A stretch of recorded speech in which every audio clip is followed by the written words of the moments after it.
Connecting people to work is really one of the key challenges we face right now in our economy. There's too many people who don't have work, and there's too many people whose work is insufficient. This book offers a lot of insight from a variety of voices in this field about how to connect people to work, what is going on in the world of work, and how more people could build skills and resources to better connect to work and to really address this key challenge that we have right now in our economy. So, I think one of the strengths of the sector approach going back 20 years, and Maureen and Aspen were key to this, is really saying creating benefit for low-income, low-skilled workers was a primary goal of the sector strategy. And one of the means, an important means to get there, was to deeply engage business and industry.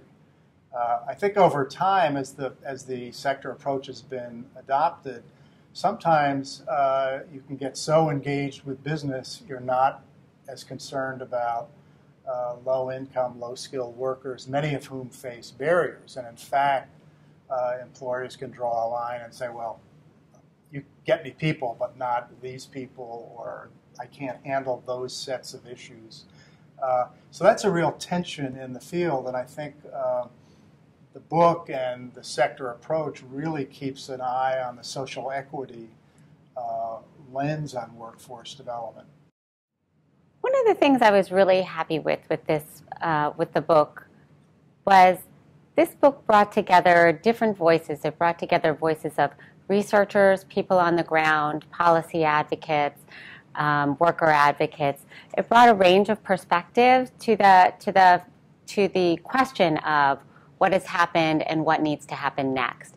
And what my hope is that this book continues to engage that full range of stakeholders in a conversation about what happens next, in a conversation about what's working and how do we think about success, and in continuing to re-examine sort of what are our assumptions about what's going to help workers connect to meaningful work in ways that also support strong businesses.